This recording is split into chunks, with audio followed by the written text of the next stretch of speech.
Hello ಗೆಳೆಯರೆ, ಹೊಸ ವಿಡಿಯೋಗೆ ಸ್ವಾಗತ.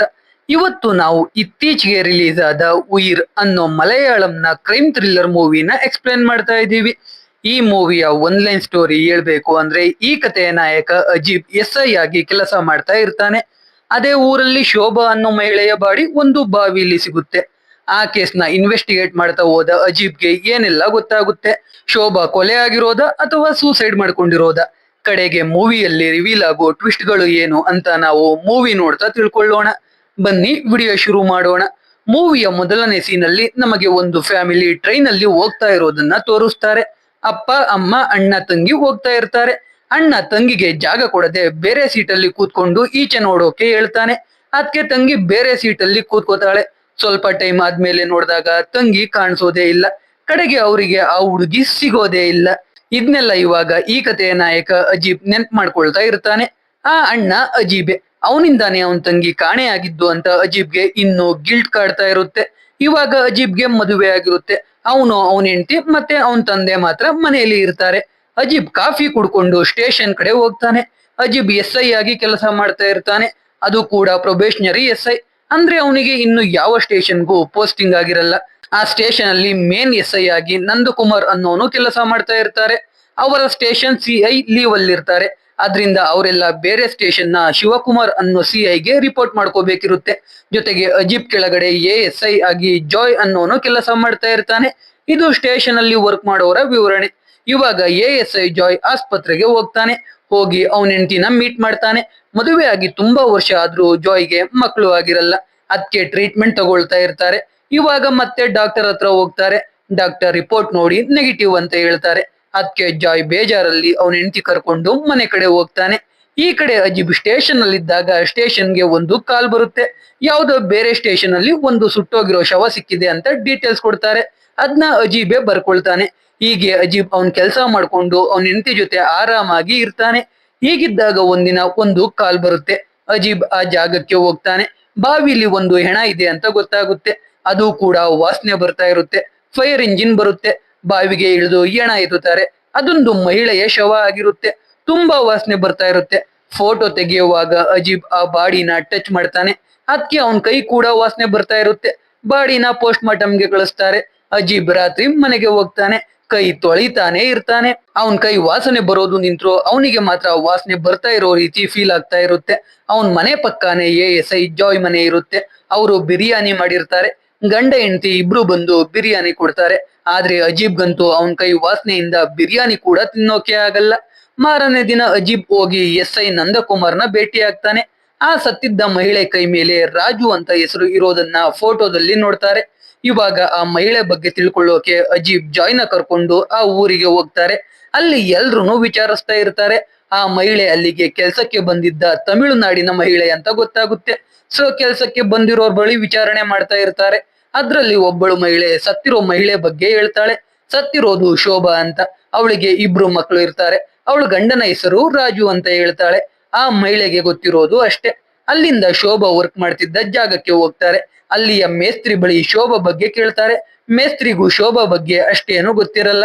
ಅಲ್ಲಿಂದ ಶೋಭಾ ಮನೆ ಎಲ್ಲಿದೆ ಅಂತ ತಿಳ್ಕೊತಾರೆ. ಟ್ರೈನ್ ಟ್ರ್ಯಾಕ್ ಪಕ್ಕ ಒಂದು ಶೆಡ್ ಇರುತ್ತೆ.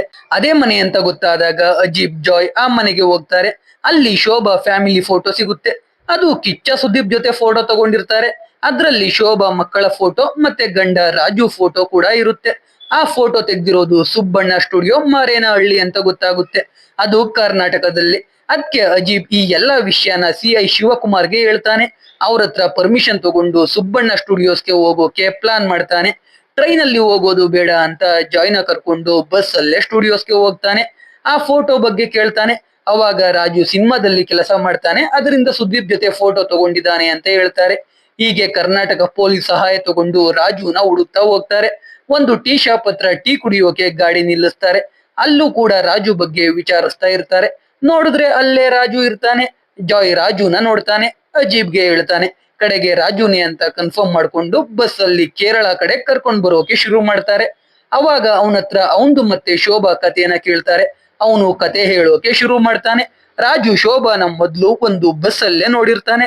ಕಡೆಗೆ ಇಬ್ರು ಮದುವೆ ಆಗಿರ್ತಾರೆ. ರಾಜು ಬಳಿ ಅಷ್ಟೇನು ದುಡ್ಡಿರಲ್ಲ. ಅದಕ್ಕೆ ತಮಿಳುನಾಡಿಂದ ರಾಜು ಮತ್ತೆ ಶೋಭಾಳ ದೂರದ ಸಂಬಂಧಿಯಾಗಿದ್ದ ಭುವನೇಶ್ ಅನ್ನೋನು ಕರ್ನಾಟಕಕ್ಕೆ ಕರ್ಕೊಂಡು ಬಂದು ಅವರಿಗೆ ಮನೆ ಮಾಡಿ ಕೊಡ್ತಾನೆ. ಭುವನೇಶ್ ಹತ್ರ ಒಂದು ಲಗೇಜ್ ಆಟೋ ಕೂಡ ಇರುತ್ತೆ. ರಾಜುಗೆ ಮಾಡೋಕೆ ಏನು ಕೆಲಸ ಇಲ್ಲದೆ ಡೈಲಿ ಕುಡ್ಕೊಂಡ್ ಬರ್ತಾ ಇರ್ತಾನೆ. ಅದನ್ನ ಭುವನೇಶ್ ಕೂಡ ನೋಡ್ತಾ ಇರ್ತಾನೆ.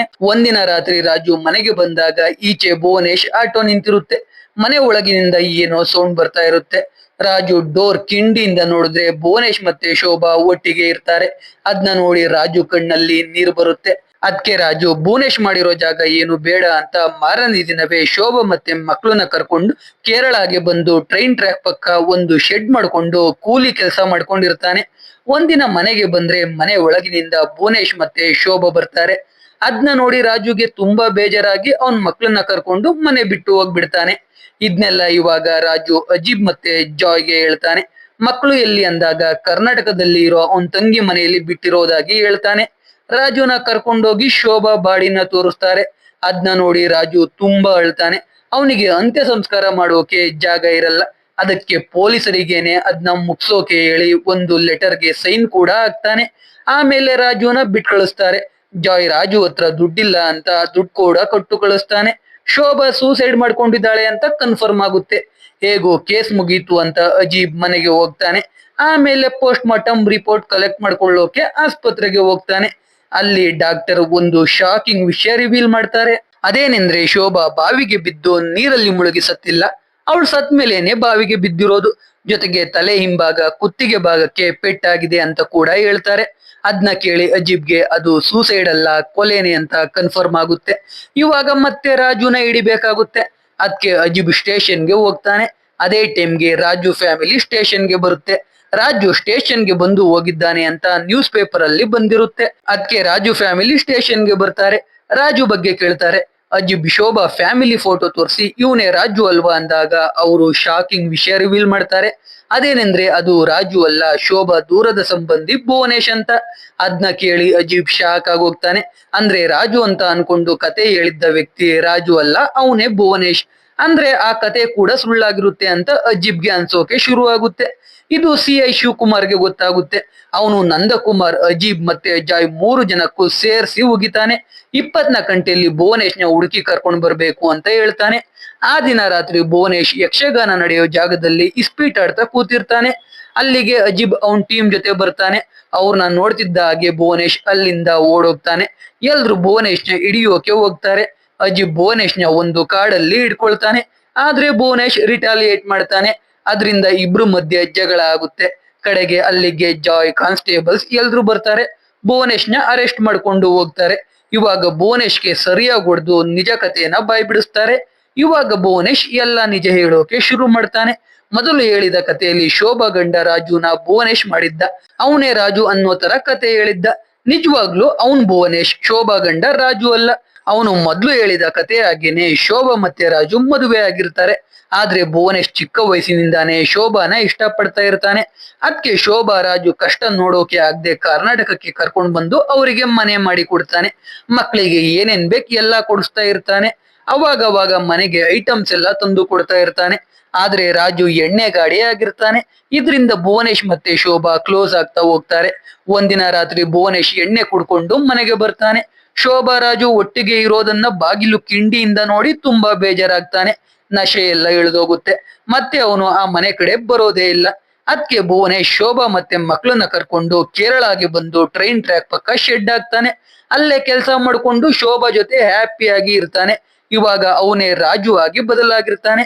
ಒಂದಿನ ಕೆಲಸ ಮುಗಿಸ್ಕೊಂಡು ಮನೆಗೆ ಬರ್ತಾನೆ. ಅವನಿಗೆ ಮನೆಯಲ್ಲಿ ಮಕ್ಕಳು ಕಾಣಿಸಲ್ಲ.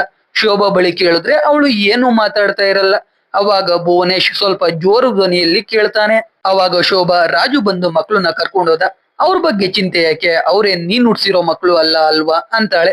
ಅದಕ್ಕೆ ಭುವನೇಶ್ಗೆ ಕೋಪ ಬರುತ್ತೆ. ಸುಮ್ನೆ ಶೋಭಾನ ತಳ್ತಾನೆ.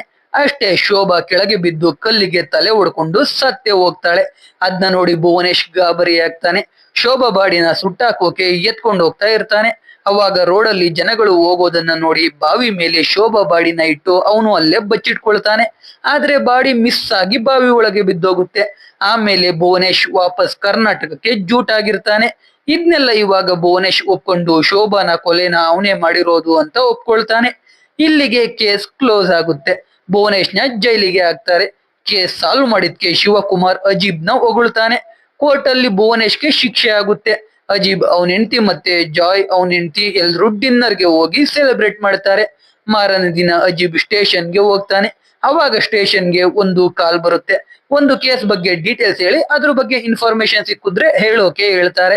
ಆ ಕಾಲಿಂದ ಅಜೀಬ್ಗೆ ಒಂದ್ ವಿಷಯ ನೆನಪಾಗುತ್ತೆ. ಇದೇ ರೀತಿ ಒಂದು ಕಾಲ್ ಸ್ವಲ್ಪ ದಿನದ ಹಿಂದೆ ಅಷ್ಟೇ ಕರ್ನಾಟಕದಿಂದ ಬಂದಿರುತ್ತೆ. ಅದು ಬೆಳ್ಳೂರಿನಿಂದ. ಅದೇ ಊರಲ್ಲಿ ಶೋಭಾ ಮತ್ತೆ ರಾಜು ವಾಸ ಮಾಡ್ತಾ ಇದ್ದಿದ್ದು. ಇದ್ರಿಂದ ಅಜೀಬ್ಗೆ ಏನೋ ಡೌಟ್ ಬರುತ್ತೆ. ಅದಕ್ಕೆ 2 ದಿನ ಲೀವ್ ತಗೊಂಡು ಬೆಳ್ಳೂರಿಗೆ ಹೋಗ್ತಾನೆ. ಲೋಕಲ್ ಪೊಲೀಸ್ ಸಹಾಯ ತಗೊಂಡು ಬಾಡಿ ಸಿಕ್ಕ ಜಾಗಕ್ಕೆ ಹೋಗ್ತಾನೆ. ಬಾಡಿ ಸುಟ್ಟು ಕರಕಲು ಆಗಿರುತ್ತೆ. ಆದ್ರಿಂದ ಇನ್ನು ಬಾಡಿ ಯಾರ್ದು ಅಂತ ಗುರ್ತಿಡಿಯೋಕೆ ಆಗಿರಲ್ಲ. ಬಾಡಿ ಅಕ್ಕಪಕ್ಕ ಏನು ಕ್ಲೂ ಸಿಕ್ಕಿರಲ್ಲ. ಕೇವಲ ಒಂದೇ ಒಂದು ಲ್ಯಾಂಪ್ ಸಿಕ್ಕಿರುತ್ತೆ. ಅದನ್ನ ಹಿಡ್ಕೊಂಡೆ ಅಜೀಬ್ ಕೆಲ್ಸ ಶುರು ಮಾಡ್ತಾನೆ. ಮೊದ್ಲು ಆ ಲ್ಯಾಂಪ್ ಮಾರೋ ಅಂಗಡಿಗಳಿಗೆ ಹೋಗಿ ವಿಚಾರಿಸ್ತಾನೆ. ಒಂದ್ ಅಂಗಡಿಯವರು ಸ್ಟಿಕ್ಕರ್ ಮಾರ್ಕ್ ನೋಡಿ ಅದು ಅವ್ರ ಅಂಗಡಿದೆ, ಅದನ್ನ ಸಿನಿಮಾ ಶೂಟಿಂಗ್ಗೆ ಅಂತ ತಗೊಂಡು ಹೋಗಿದ್ರು ಅಂತ ಹೇಳ್ತಾರೆ. ಸಿನಿಮಾ ಟೀಮ್ ಬಗ್ಗೆ ತಿಳ್ಕೊಂಡು ಅಜೀಬ್ ಹೋಗಿ ಮೂವಿ ಟೀಮ್ ನ ಮೀಟ್ ಮಾಡಿ ಲ್ಯಾಂಪ್ ಏನಕ್ಕೆ ಯೂಸ್ ಮಾಡಿದ್ದು ಅಂತ ತಿಳ್ಕೊಂಡು ಲ್ಯಾಂಪ್ ಯೂಸ್ ಮಾಡಿದ್ದ ಒಂದು ಐಟಮ್ ಸಾಂಗ್ ಸೀಕ್ವೆನ್ಸ್ ನ ಫೋಟೋಸ್ ವಿಡಿಯೋಸ್ ಎಲ್ಲ ನೋಡ್ತಾನೆ. ಅದರಿಂದ ಅಜೀಬ್ಗೆ ಎಲ್ಲಾ ವಿಷಯ ಅರ್ಥ ಆಗುತ್ತೆ. ವಾಪಸ್ ಸ್ಟೇಷನ್ಗೆ ಬರ್ತಾನೆ. ಜಾಯ್ಗೆ ಭುವನೇಶ್ನ ವಾಪಸ್ ಕಸ್ಟಡಿಗೆ ತಗೋಬೇಕು ಅಂತ ಹೇಳ್ತಾನೆ. ಅದೇ ರೀತಿ ಪರ್ಮಿಷನ್ ತಗೊಂಡು ಭುವನೇಶ್ನ ಕಸ್ಟಡಿಗೆ ತಗೊಂಡು ಹೊಡೆದು ವಿಚಾರಿಸ್ತಾರೆ. ಅವಾಗ ಆ ಲ್ಯಾಂಪ್ ಫೋಟೋ ಜೊತೆಗೆ ಆ ಸಾಂಗ್ ಅಲ್ಲಿ ಡ್ಯಾನ್ಸ್ ಆಡಿದ್ದ ಡ್ಯಾನ್ಸರ್ನ ಎಲ್ರೂ ಫೋಟೋನ ಅಜೀಬ್ ತೋರಿಸ್ತಾನೆ. ಅದನ್ನ ನೋಡಿ ಭುವನೇಶ್ಗೆ ಅಜೀಬ್ಗೆ ಎಲ್ಲಾ ವಿಷಯ ಗೊತ್ತಾಗಿದೆ ಅಂತ ಗೊತ್ತಾಗಿ ಇವಾಗ ನಿಜವಾದ ಘಟನೆ ಹೇಳೋಕೆ ಶುರು ಮಾಡ್ತಾನೆ. ಭುವನೇಶ್ ಸಿನಿಮಾ ಸೆಟ್ ಅಲ್ಲಿ ಆರ್ಟ್ ಡಿಪಾರ್ಟ್ಮೆಂಟ್ ಅಲ್ಲಿ ಕೆಲಸ ಮಾಡ್ತಾ ಇರ್ತಾನೆ. ಆ ಲ್ಯಾಂಪ್ ಯೂಸ್ ಮಾಡ್ಕೊಂಡು ಒಂದು ಸಾಂಗ್ ಶೂಟ್ ಮಾಡಿರ್ತಾರೆ. ಭುವನೇಶ್ಗೆ ಆ ಲ್ಯಾಂಪ್ ಇಷ್ಟ ಆಗಿ ಅದನ್ನ ಎತ್ಕೊಂಡು ಹೋಗಿರ್ತಾನೆ. ಭುವನೇಶ್ ಮೊದಲು ಹೇಳಿದ ಹಾಗೇನೆ ಅವನು ಶೋಭಾ ಮನೆಯಲ್ಲಿ ಒಟ್ಟಿಗೆ ಇರೋದನ್ನ ರಾಜು ನೋಡ್ತಾನೆ. ಆದ್ರೆ ಅದ್ರ ಬಗ್ಗೆ ಏನೂ ಮಾತಾಡಲ್ಲ. ಆದ್ರೆ ಮಾರನೇ ದಿನ ರಾಜು ಶೋಭಾಗೆ ಹೊಡಿತಾ ಇರ್ತಾನೆ. ಅದೇ ಟೈಮ್ಗೆ ಭುವನೇಶ್ ಎಣ್ಣೆ ತಗೊಂಡು ರಾಜು ಜೊತೆ ಪಾರ್ಟಿ ಮಾಡೋಕೆ ಬರ್ತಾನೆ. ಎಷ್ಟ್ ಧೈರ್ಯ ನೋಡಿ. ಭುವನೇಶ್ಗೆ ರಾಜುಗೆ ಎಲ್ಲಾ ವಿಷಯ ಗೊತ್ತಾಗಿದೆ ಅಂತ ತಿಳಿಯುತ್ತೆ. ಆಮೇಲೆ ಇಬ್ರು ಎಣ್ಣೆ ಹೊಡಿತಾ ಕೂತಿರ್ತಾರೆ. ಅಲ್ಲಿ ರಾಜು ಭುವನೇಶ್ ಹತ್ರ ನಿಮ್ಮಿಬ್ರು ಮಧ್ಯೆ ಏನ್ ನಡೀತಾ ಇದೆ ಅಂತ ಕೇಳ್ತಾನೆ. ಹಾಗೆ ಇಬ್ರು ಜಗಳ ಶುರು ಮಾಡ್ತಾರೆ. ಇಬ್ರು ನಾಯಿಗಳ ರೀತಿ ಕಿತ್ತಾಡ್ತಾ ಇರ್ತಾರೆ. ಕಡೆಗೆ ಶೋಭಾ ಭುವನೇಶ್ಗೆ ಹಗ್ಗ ಕೊಡ್ತಾಳೆ. ಅದ್ರಿಂದ ಭುವನೇಶ್ ರಾಜುನ ಸಾಯಿಸೇ ಬಿಡ್ತಾನೆ. ಆಮೇಲೆ ಇಬ್ರು ರಾಜು ಬಾಡಿನ ಆಟೋಗೆ ಹಾಕೊಂಡೋಗಿ ಕೆರೆ ದಂಡೆ ಬಳಿ ಸುಡೋಕೆ ಪೆಟ್ರೋಲ್ ಎಲ್ಲ ಹಾಕ್ತಾರೆ. ಲ್ಯಾಂಪ್ ಇಂದ ಬೆಂಕಿ ಹಚ್ಚೋಕೆ ಹೋಗಿ ಲ್ಯಾಂಪ್ಗೆ ಮತ್ತೆ ಭುವನೇಶ್ ಕೈಗೆ ಸ್ವಲ್ಪ ಬೆಂಕಿ ಹಚ್ಕೊಳ್ಳುತ್ತೆ. ಅದಕ್ಕೆ ಲ್ಯಾಂಪ್ ನ ಕೂಡ ಅಲ್ಲೇ ಬಿಟ್ಟು ಇವರು ಎಸ್ಕೇಪ್ ಆಗ್ತಾರೆ. ಆಮೇಲೆ ಮಕ್ಕಳನ್ನ ಕರ್ಕೊಂಡು ಕೇರಳಗೆ ಬಂದು ಟ್ರೈನ್ ಟ್ರ್ಯಾಕ್ ಪಕ್ಕ ಶೆಡ್ ಹಾಕೋತಾರೆ. ಎಲ್ಲ ಖುಷಿಯಾಗಿರ್ತಾರೆ. ಆದ್ರೆ ಭುವನೇಶ್ ಶೋಭಾನ ಅವನ್ ಮನೆಗೆ ಕರ್ಕೊಂಡು ಹೋಗ್ತೀನಿ ಅಂತ ಹೇಳಿರ್ತಾನೆ. ಶೋಭಾ ಯಾವಾಗ್ಲೂ ಅದ್ನೇ ಕೇಳ್ತಾ ಇರ್ತಾಳೆ. ಅದಕ್ಕೆ ಒಂದಿನ ರಾತ್ರಿ ಶೋಭಾನ ಉಸಿರು ಕಟ್ಟಿಸಿ ಭುವನೇಶ್ ಸಾಯಿಸ್ಬಿಡ್ತಾನೆ. ಆಮೇಲೆ ಅವಳನ್ನ ಕೂಡ ಸುಟ್ಟಾಕೋಕೆ ಹೋಗ್ತಾನೆ. ಆದ್ರೆ ಅವಳ ಬಾಡಿ ಬಾವಿಗೆ ಬೀಳುತ್ತೆ. ಬಾವಿಗೆ ಬಿದ್ದಾಗ ತಲೆ ಹಿಂಭಾಗಕ್ಕೆ ಪೆಟ್ಟಾಗಿರುತ್ತೆ. ಆಮೇಲೆ ಭುವನೇಶ್ ಮನೆಗೆ ಬಂದು ಬ್ಯಾಗ್ ಎಲ್ಲ ಪ್ಯಾಕ್ ಮಾಡ್ಕೊಂಡು ಎಸ್ಕೇಪ್ ಆಗ್ತಾ ಇರ್ತಾನೆ. ಅವಾಗ ಶೋಭಾ ಮಗಳು ಅಪ್ಪ ಹೊಟ್ಟೆ ಹಸಿತಿದೆ ಅಂತಾಳೆ. ಅವನು ಇಬ್ರಿಗೂ ಊಟ ಮಾಡಿಸ್ತಾನೆ. ಬ್ಯಾಗ್ ಎಲ್ಲ ಪ್ಯಾಕ್ ಮಾಡ್ಕೊಂಡು ಇಬ್ರು ಕರ್ಕೊಂಡು ರೈಲ್ವೆ ಸ್ಟೇಷನ್ಗೆ ಹೋಗ್ತಾನೆ. ಮುಂಬೈ ಟ್ರೈನ್ ಬರುತ್ತೆ. ಟ್ರೈನ್ ಹತ್ತುತ್ತಾರೆ. ಅವರಿಬ್ರುನ ಅಲ್ಲೇ ಬಿಟ್ಟು ಭುವನೇಶ್ ಟ್ರೈನ್ ಇಳಿದು ಹೊರಟೋಗ್ತಾನೆ. ಇದನ್ನೆಲ್ಲ ಭುವನೇಶ್ ಒಪ್ಕೊಳ್ತಾನೆ. ಅವನಿಗೆ ಡಬಲ್ ಜೈಲು ಶಿಕ್ಷೆ ಆಗುತ್ತೆ. ಇವಾಗ ಮಕ್ಕಳನ್ನ ಹುಡುಕೋಕೆ ಎಲ್ಲ CCTV ಚೆಕ್ ಮಾಡ್ತಾರೆ. ಆದ್ರೆ ಅದರಿಂದ ಏನು ಯೂಸ್ ಆಗಲ್ಲ. ಮಕ್ಕಳು ಯಾವ ಸ್ಟೇಷನ್ ಅಲ್ಲಿ ಇಳಿದಿದ್ದಾರೆ ಅಂತ ಕೂಡ ಗೊತ್ತಾಗಲ್ಲ. ಶಿವಕುಮಾರ್ ಕೇಸ್ನ ಕ್ಲೋಸ್ ಮಾಡಿಸಿರ್ತಾನೆ. ಆದ್ರೆ ಅಜೀಬ್ಗೆ ಮಾತ್ರ ಅವನ್ ತಂಗಿ ನೆನಪಾಗ್ತಾ ಇರ್ತಾಳೆ. ಅವನ್ ತಂಗಿ ಕೂಡ ಟ್ರೈನ್ ಅಲ್ಲೇ ಮಿಸ್ ಆಗಿದ್ದು ಅದಕ್ಕೆ ಮಕ್ಕಳನ್ನ ಹೇಗಾದ್ರೂ ಹುಡುಕ್ಬೇಕು ಅಂತ ಡಿಸೈಡ್ ಆಗ್ತಾನೆ. ಎಲ್ಲ ಕಡೆ ಮಕ್ಕಳನ್ನ ಹುಡುಕ್ತಾ ಹೋಗ್ತಾನೆ. ಸ್ಟೇಷನ್ಗೆ ಲೀವ್ ಆಗ್ತಾನೆ. ಕಡೆಗೆ ಧೈರ್ಯ ಮಾಡಿ ಮಕ್ಕಳಿಗೋಸ್ಕರ ಆ ಟ್ರೈನ್ ಅಲ್ಲೇ ಹೋಗ್ಬೇಕು ಅಂತ ಡಿಸೈಡ್ ಆಗ್ತಾನೆ. ಅದೇ ರೀತಿ ಮಕ್ಕಳು ಹೋಗಿದ್ದ ಮುಂಬೈ ಟ್ರೈನ್ ಹತ್ತಿ ಎಲ್ಲಾ ಸ್ಟಾಪ್ಸ್ ಅಲ್ಲೂ ಇಳಿದು ಮಕ್ಕಳ ಫೋಟೋ ತೋರಿಸ್ತಾ ಅವ್ರನ್ನ ಹುಡುಕ್ತಾ ಹೋಗ್ತಾನೆ.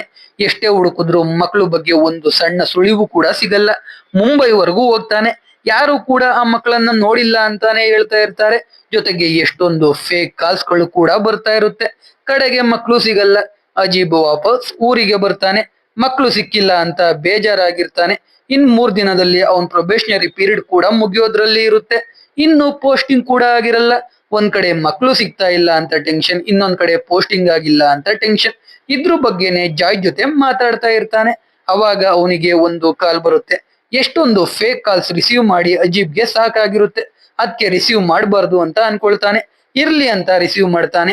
ಅದು ಮುಂಬೈನ ಧಾರಾವಿ ಪೊಲೀಸ್ ಸ್ಟೇಷನ್ ನ SI ಕೀರ್ತಿ ದೇಶಪಾಂಡೆಯಿಂದ.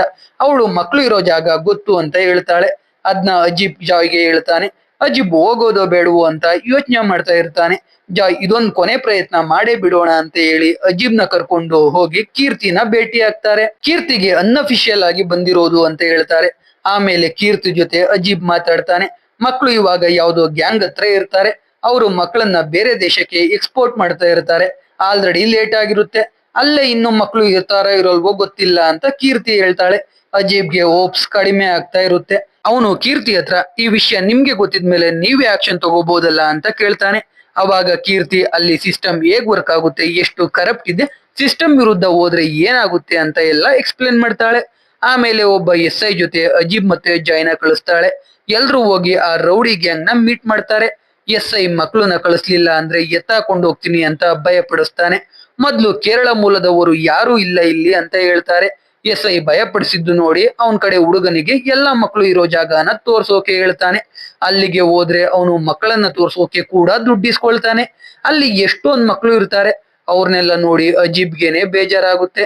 ಎಲ್ಲ ಎದ್ ನಿನ್ಕೋತಾರೆ. ಎಲ್ರು ಚೆಕ್ ಮಾಡ್ತಾರೆ. ಆದ್ರೆ ಅವರಲ್ಲಿ ಶೋಭಾ ಮಕ್ಕಳು ಇರೋದೇ ಇಲ್ಲ. ಶೋಭಾ ಮಕ್ಕಳು ಇಲ್ಲ ಅಂತ ಬೇಜಾರಲ್ಲಿ ಅಜೀಬ್ ಜಾಯ್ ಜೊತೆ ವಾಪಸ್ ಹೋಗುವಾಗ ಯಾರೋ ಮಲಯಾಳಂ ಮಾತಾಡೋದು ಕೇಳಿಸುತ್ತೆ.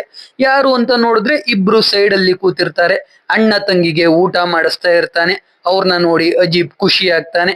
ಕಡೆಗೆ ಅವರಿಬ್ರನ್ನ ಕರ್ಕೊಂಡು ವಾಪಸ್ ಸ್ಟೇಷನ್ಗೆ ಬರ್ತಾನೆ. ಅಲ್ಲಿ ಆಲ್ರೆಡಿ ಪ್ರೆಸ್ ಅವರೆಲ್ಲ ಜಮಾಯಿಸಿರ್ತಾರೆ.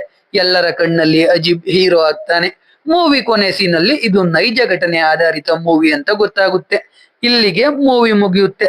ಸೊ ಎಕ್ಸ್ಪ್ಲನೇಷನ್ ಕೇಳಿ ನಿಮ್ಗೆ ಅನ್ನಿಸ್ತು ಅಂತ ಕಾಮೆಂಟ್ ಮಾಡಿ. ವಿಡಿಯೋ ಇಷ್ಟ ಆಗಿದ್ರೆ ಲೈಕ್ ಮಾಡಿ. ಕಂಟೆಂಟ್ ಇಷ್ಟ ಆಗಿದ್ರೆ ಮಾತ್ರ ಸಬ್ಸ್ಕ್ರೈಬ್ ಮಾಡ್ಕೊಂಡು ಸಪೋರ್ಟ್ ಮಾಡಿ. ಮತ್ತೆ ಇನ್ನೊಂದು ಸೂಪರ್ ಆಗಿರೋ ವಿಡಿಯೋ ಜೊತೆ ಸಿಗ್ತೀನಿ. ಜೈ ಕರ್ನಾಟಕ.